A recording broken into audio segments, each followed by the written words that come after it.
BJP की राष्ट्रीय कार्यकारिणी की बैठक में प्रधानमंत्री नरेंद्र मोदी, ये अहम बैठक है और इस लिहाज से भी कि चुनावों की घोषणा 5 राज्यों में हो चुकी है। उत्तर प्रदेश चुनाव नजदीक हैं। नोटबंदी के बाद ये बैठक हो रही है। 2 दिन की बैठक है। बीजेपी अध्यक्ष अमित शाह मौजूद हैं।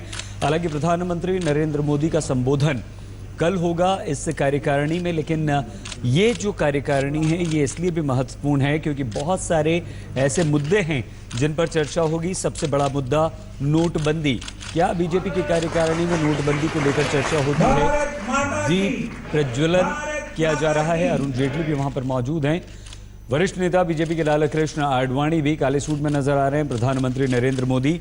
तो बीजेपी कार्यकारिणी में न सिर्फ नोटबंदी पर चर्चा होगी बल्कि आने वाले चुनावों की घोषणा हो चुकी है और वो भी होगा। रणनीति भी बनेगी। रणनीतियां जो बननी है वहां पर उस पर भी चर्चा होगी। कैसे उत्तर प्रदेश के चुनाव में जाया जाए। नोटबंदी इसमें एक सबसे महत्वपूर्ण मुद्दा है, किस तरह से वहां होता है। तो नई दिल्ली में 2 दिन की राष्ट्रीय कार्यकारिणी की बैठक का उद्घाटन इस वक्त हुआ है। बीजेपी कार्यकारिणी की बैठक पार्टी के लिए बेहद महत्वपूर्ण है। अमित शाह के नेतृत्व में हो रही है।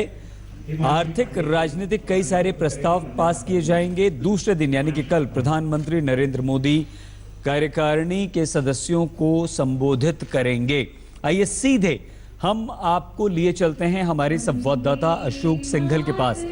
अशोक, चुनावी रणभेदी के बीच राष्ट्रीय कार्यकारिणी की ये बैठक कितनी महत्वपूर्ण है? क्या अहम इसमें होगा? देखिए, इसमें 2 प्रस्ताव पारित किए जाएंगे, आर्थिक और राजनीतिक। जिसमें राजनीतिक जो प्रस्ताव है उसमें 5 राज्यों के चुनाव का मेन मुद्दा रहेगा और जो सर्जिकल स्ट्राइक हुई थी उसको लेके चर्चा की जाएगी। जो आर्थिक प्रस्ताव है उसमें काले धन और भ्रष्टाचार को लेके जो नोटबंदी का फैसला किया था सरकार, उसका जिक्र होगा और ये कहा जाएगा कि सरकार ने जो फैसला किया है नोटबंदी का, उससे गरीबों को, आम आदमी को बहुत फायदा हुआ है। और खास तौर से जो राष्ट्रीय कार्यकारिणी है 2 दिन की, इसमें चुनावी मुद्दे और चुनावी एजेंडा के इर्द गिर्द ही पूरी राष्ट्रीय कार्यकारिणी रहेगी। उसका मेन मुद्दा रहेगा। इसी पे चर्चा करेंगे क्या रणनीति हो, किन मुद्दों को लेकर आगे जाना पड़ेगा। और थोड़ी देर में राष्ट्रीय कार्यकारिणी शुरू होगी। प्रधानमंत्री पहुंचने वाले हैं और सबसे पहले अमित शाह अपना एड्रेस रखेंगे राष्ट्रीय कार्यकारिणी के सदस्यों को, जिसमें इन तमाम मुद्दों का जिक्र होगा। विपक्ष को टारगेट किया जाएगा जिस ढंग से नोटबंदी पे उन्होंने सरकार की आलोचना की है। बहुत धन्यवाद अशोक।